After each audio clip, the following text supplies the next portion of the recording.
Alors fin avril, on a semé une nouvelle plante qu'on n'avait jamais testée, du lin. Alors apparemment, ça pousse assez bien dans notre région, alors on va voir ça.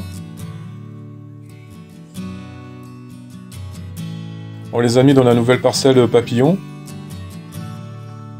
Et là, j'ai été obligé de refaire un coup de croc pour aérer la terre.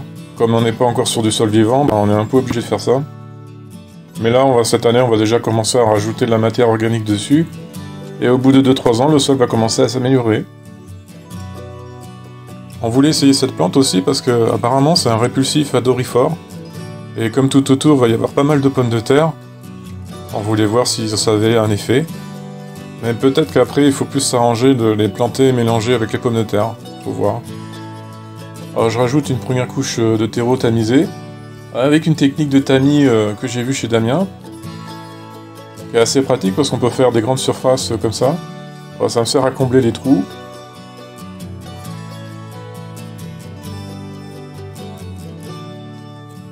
Après on met les graines par-dessus.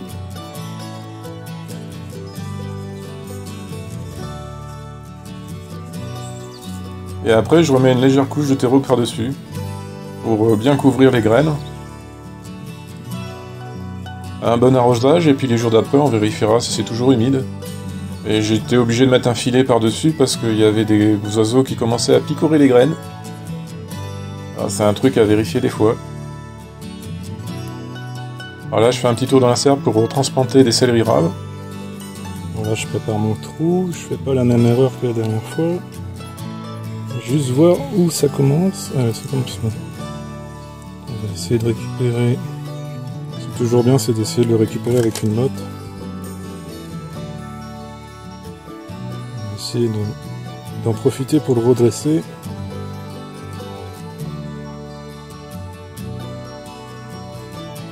Alors en fait on fait ça parce qu'on est obligé de les diviser pour qu'ils soient tout seuls dans un pot et comme ça après ils se développent beaucoup mieux.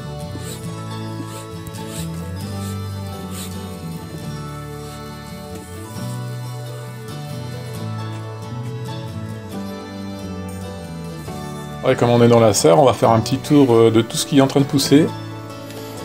Alors ça c'est des oignons qui vont être bientôt prêts à être transplantés.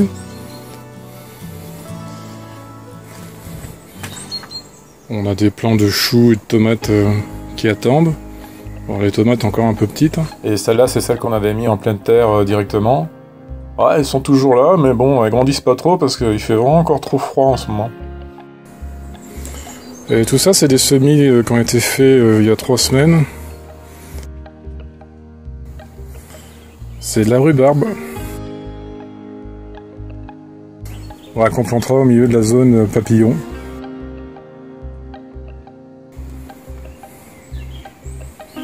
Et puis là, c'est des tout petits persils qui ont du mal à grandir aussi. Par contre, la marrante, ça va, elle a bien sorti.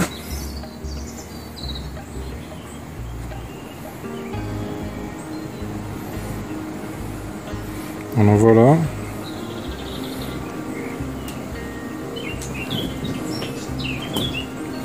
Et puis là, ceux-là, ça fait depuis hier qu'ils sont sortis. Alors là, on a encore d'autres plants de tomates qui attendent la chaleur.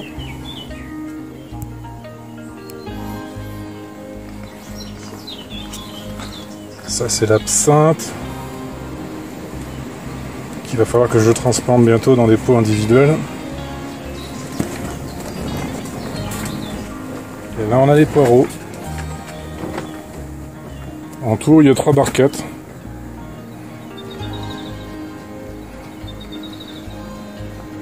Et ça c'est des semis qui ont été faits il y a 2 semaines de l'artémisia. Bon, ça va, ça pousse bien. Puis encore du chou, des tomates en attente. On attend vraiment que ça se réchauffe. Et on a encore des salades. Bon, elle par contre commence à grandir. On voit les lentilles qui se développent bien. Ici aussi.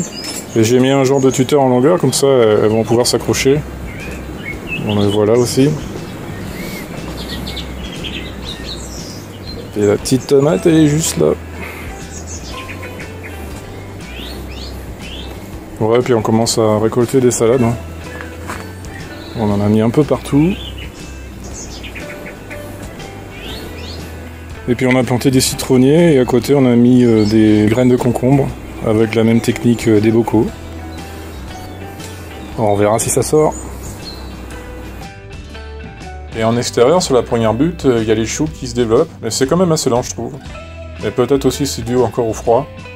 Mais là on leur a enlevé les bocaux, normalement ils en ont plus besoin. Mais par contre sur les salades juste à côté, on les a laissées. Parce qu'à un moment donné, on les avait enlevés pendant une semaine et on avait remarqué que ça n'avait pas du tout bougé. Et dès qu'on les a remis, après tout de suite, ça a commencé à grandir.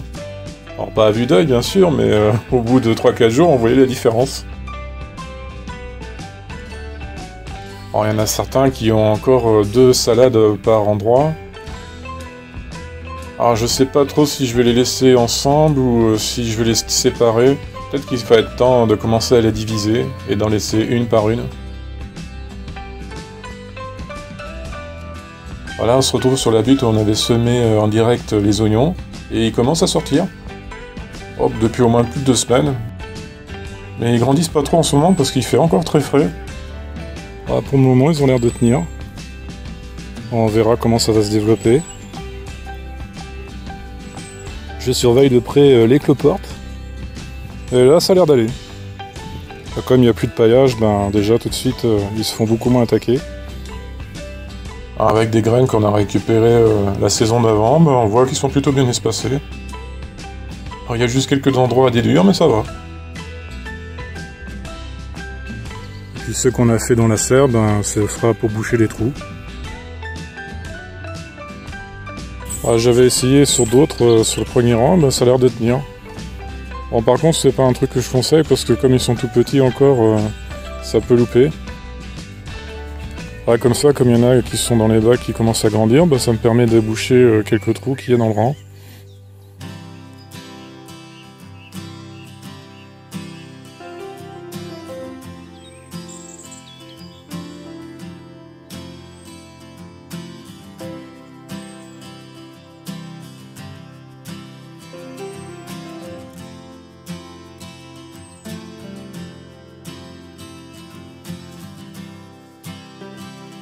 On a vu que les semis en direct avec les bocaux de verre fonctionnaient plutôt bien. Bah, on s'est dit tiens, on va tenter l'expérience pour tout ce qui est curcubitacé. Et là on va s'occuper de la butte spéciale courge.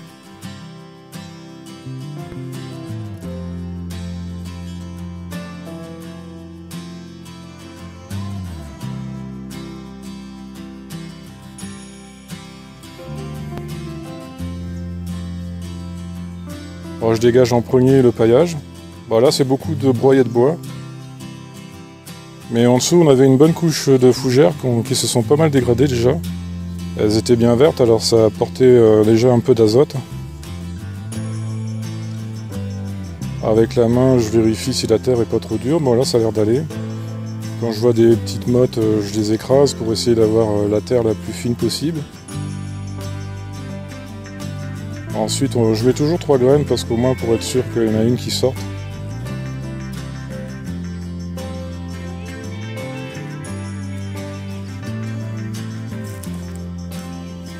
Alors après, on arrose. Normalement, une seule fois, ça suffira.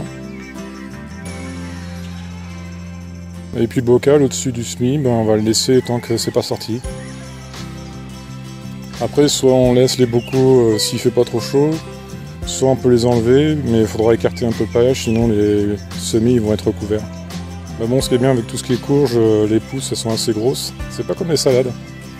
Les salades, il faut faire un peu plus attention parce qu'elles ont tendance à se faire recouvrir. En tout cas, avec le paillage autour, comme ça tient bien.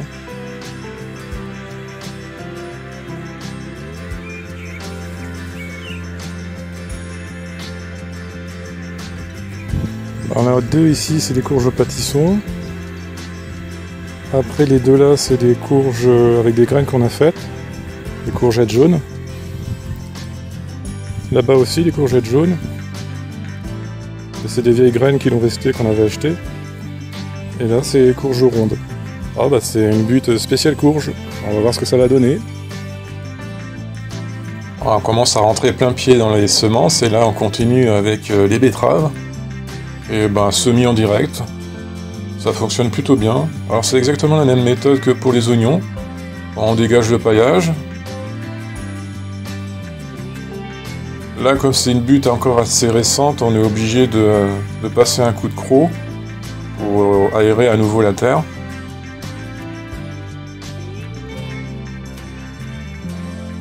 Alors je mets mon cordeau, comme ça on va avoir des beaux rangs tirés au cordeau. On va en faire 3. Espacé de 20 cm et une profondeur à peu près 4, même 5 presque. Parce qu'il faut prévoir que les betteraves après, elles vont grossir et il faut qu'elles soient quand même un peu recouvertes de terre. Après on dépose des glomérules espacés de 20 cm, 2-3 à chaque fois. Pour moi être sûr qu'il va y avoir quelques pousses qui vont sortir. Normalement, par glomérule, on peut avoir déjà 2-3 sorties. Et là, le premier rang, ça va être que des graines qu'on a récupérées. Le deuxième, c'est les restes des graines qu'on a achetées, pour finir. Et le troisième, c'est un mixage entre les graines qu'on a eues et les graines qu'on a récupérées. On recouvre légèrement de terreau, juste pour couvrir les graines, mais surtout pas trop d'épaisseur. Et un arrosage très léger pour pas arracher la terre et qu'une partie se retrouve dans le sillon un peu trop tôt. Alors, cette méthode, c'est vraiment totalement différente de l'année dernière, qu'on avait fait avec les petits monticules, qui avait plutôt bien fonctionné, mais peut-être un peu plus fastidieuse à réaliser. Et on arrive à la dernière grosse partie, la plantation des pommes de terre, qu'on vient de faire ça là, début mai. Alors, j'écarte le paillage.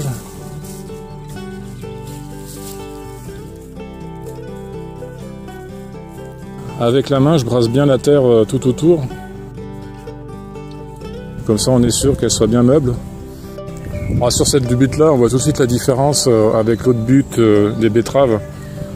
Là, on peut carrément y aller à la main et c'est pas du tout un problème. Et c'est surtout comme ça qu'on voit aussi que notre sol commence à être bien vivant, avec tous les organismes qui brassent la terre. Et les microfibres de bois aussi aident pas mal. On choisit toujours des tubercules qui ont germé. Et on les met entre 5 et 10 cm de profondeur.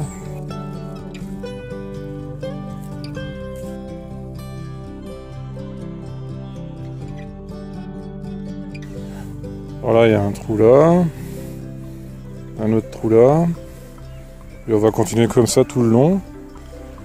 Bon, faut pas être trop sur le bord de la butte quand même. Faut prévoir la place pour que les pommes de terre se développent bien. Et comme ça, on prévoit un emplacement pour mettre les haricots rouges bientôt. Alors j'avais laissé sur place des tailles de framboisier. Ce qui est pratique, c'est que je vais pouvoir les utiliser pour mettre par-dessus des trous. Alors les fans de pommes de terre vont passer à travers facilement. C'est surtout pour empêcher les oiseaux et le vent de trop retourner le paillage.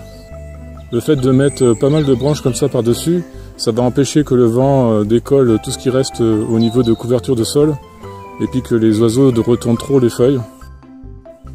Bon, maintenant je continue à peu près le même système dans la parcelle papillon, sauf que là j'ai pas de couverture au sol. Comme on a préparé le sol cet hiver, on n'a pas pu avoir encore de la matière organique par-dessus. Après, ce qu'on pourrait faire, c'est de récupérer les copeaux de bois pour mettre aux endroits où ça pousse avec les pommes de terre. Puis on a une autre parcelle aussi qu'on a au-dessus, qu'on va pouvoir mettre aussi ce qui reste en tubercule. Alors normalement, on devrait être un peu mieux que l'année dernière, au niveau quantité. On a 3 parcelles de pommes de terre, et ça va faire exactement 66 pieds. Et dans chaque trou où j'ai mis les tubercules, j'ai rajouté aussi du terreau. Comme c'est une terre qui n'est pas encore assez nourrie, on est obligé de le faire. Si on veut avoir quand même quelques patates qui sortent. Alors, je vais vous laisser sur cette fin de plantation. Merci d'avoir regardé la vidéo, on se dit à une prochaine fois, et à bientôt!